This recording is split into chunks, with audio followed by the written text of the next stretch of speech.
Today I'm going to talk about three generations of Phantom quadcopters. On the left is a Phantom 2, in the middle is a Phantom 3 Advanced, and on the right is a Phantom 4 Pro. The Phantom 2 and the Phantom 3 I bought used, and the Phantom 4 I bought new. We'll start out watching a couple video clips of the Phantom 2 and the Phantom 3. But I've only flown the Phantom 4 a couple times, so I really don't have any crashes to show you on that. Thank goodness. The first GPS capable quadcopter I bought was this DJI Phantom 2. I bought it used from B&H Photo. And probably the most difficult thing of flying this was keeping your orientation. As you flew further away, it was hard to tell which direction the quadcopter was pointed. The first video camera I put on there, I bought the little Mobius camera, which is the little black thing to the left that's sticking up, and I just velcroed that to the bottom. I crashed this thing so many times I didn't want to put my GoPro on there for fear of breaking it. I always kept a large stock of props on hand, so when I crashed it I could just replace the prop. It actually was a very durable quadcopter for as many times as I crashed it. Towards the end I did mount the GoPro on for the last few flights, and as you can see I didn't destroy it, so that was a good thing. Now about the only time I fly this thing is I use it to fly Christmas tree lights on top of a tree outside.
We'll watch a few videos of some crashes I had with this thing.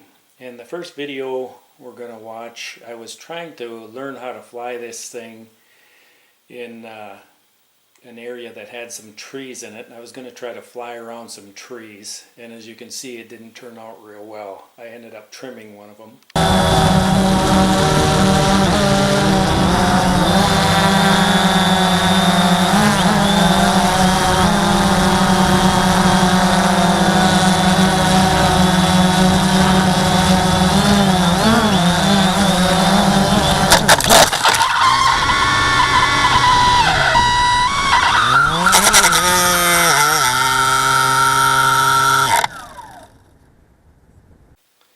In this video I was flying at the mall early in the morning in an empty spot of the parking lot, and I was flying without a GPS lock, so as I went up into the air I kind of got up to road level, and there was a pretty stiff breeze, and so I decided to bring the thing back and land it. Little did I know I had gloves on, and one of my gloves was touching one of the sticks on the controller. And so it looked like the thing was out of control, but here I was actually had my finger on the stick and was moving it, and I didn't know. And the end results turned out not real good.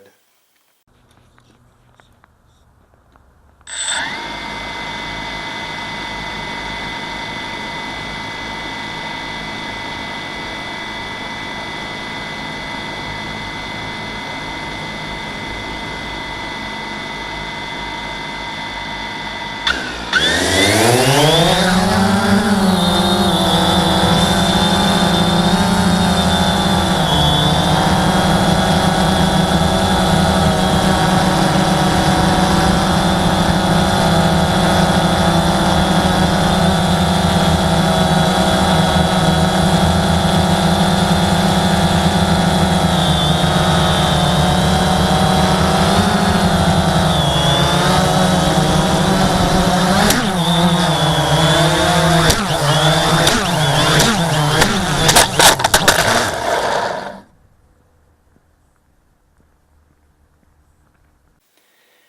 this video, I was flying by the lake and kind of lost orientation, so I decided to go up in the air so I knew I wouldn't hit any trees. But as you can see, things went bad pretty fast, and I ended up crashing it almost into the lake.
In the next video, I was flying it outside and things just didn't go so well.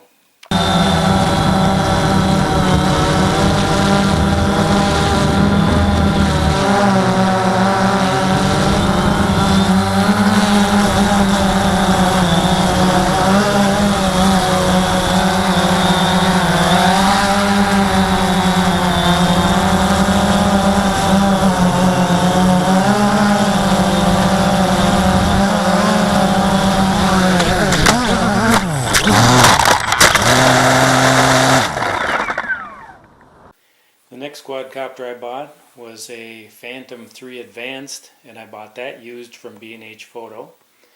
That came with a camera mounted to it, and one of the big advantages to the Phantom 3 was on the controller you could mount a tablet or a phone, and you could actually see what the camera was seeing. So as you were flying, you got a good picture of what was happening up in the air.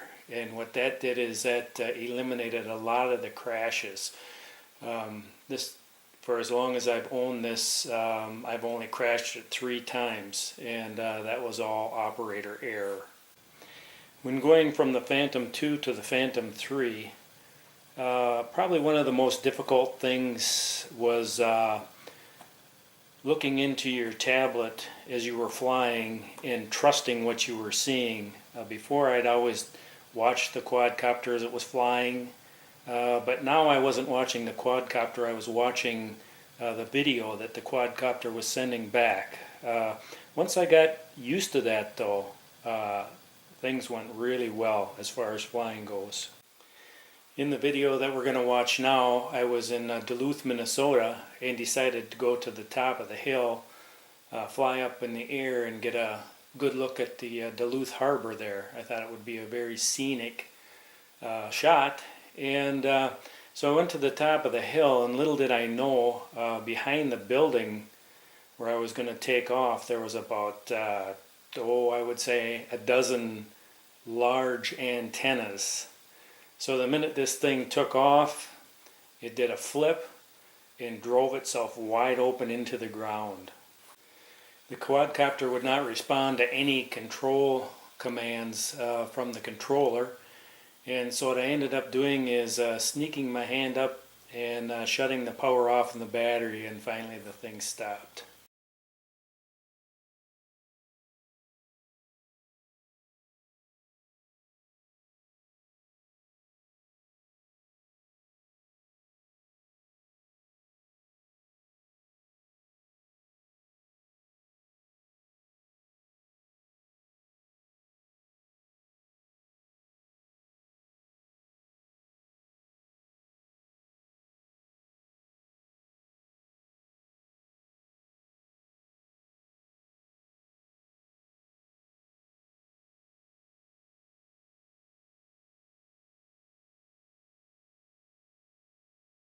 In this video, I had just flown over Dell's Pond. It was just a beautiful flight. And I was coming back, I was going to land, and I came down pretty close to a tree. So instead of going back up in the air like I should have and moving over, I decided to move over at tree level and push the stick the wrong way. The quadcopter got hung up in a tree, so I ended up climbing about 12 feet up into a tree, and I had to shake the branch to get the thing out. And once it fell out, it started cartwheeling down the hill towards the lake, and I thought sure I was going to be fishing it out of the water, but it just happened to flip on its top and stopped.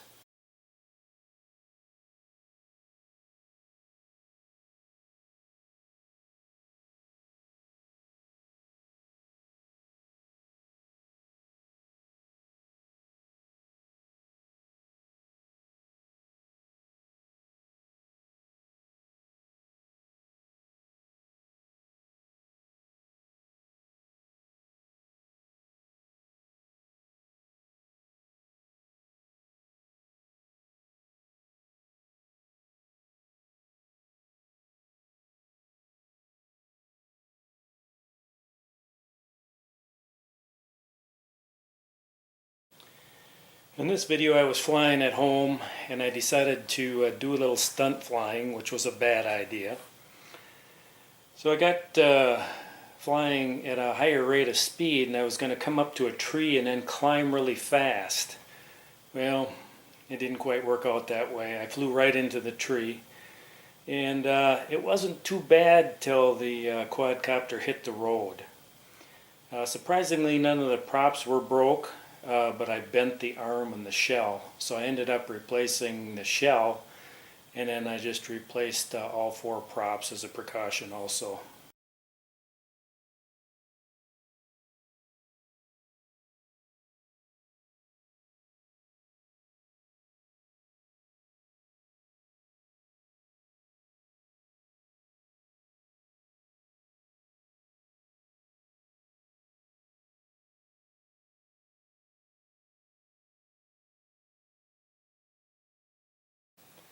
And the last Phantom I want to talk about is the Phantom 4 Pro.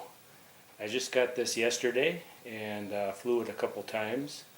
Fortunately, I don't have any crash videos to show. I guess some of the first thoughts I have flying this thing. One of probably the things I'm not real fond of is the tap to focus. I wish they had a choice where you could either have an autofocus or choose to tap to focus. That would be nice if a person had a choice. I imagine once you fly it for a while it'll just become old habit to do that, but right now it seems like I just forget to tap to focus. I guess another thing that was a little bit different was the application. When first setting this up here on my Samsung tablet, some of the screens had Chinese on the screens, and the actual buttons to press were written in Chinese. The upgrading seemed to take much longer than it should have. I kind of went back and forth on the screens until the upgrading finally took hold. The other thing I didn't like is as I was flying I kept getting the high wind warning. And I had flown in winds like that before without any problems, and it keeps popping up on the screen, fly cautiously, fly cautiously. Well, I wish I could turn that off. The other thing I noticed that I hadn't heard too much, and it really makes sense, it's not really a fault, is your collision avoidance when flying at night does not work. And the reason that is because it can't see anything. You know, when you're flying and it's dark, there's nothing for the cameras to focus on, and so if you fly at night, your collision avoidance will not work. On the good side, the Phantom 4 Pro flies very well. It's very stable. I have no complaints in that area there. It seems like they do nothing but get better as time goes on. The other thing I'll have to say is the camera is amazing. I can't believe the video that I'm seeing as clear as it is. I'm very impressed so far. I think given a little time for the software to mature on this thing, this is going to be an amazing quadcopter.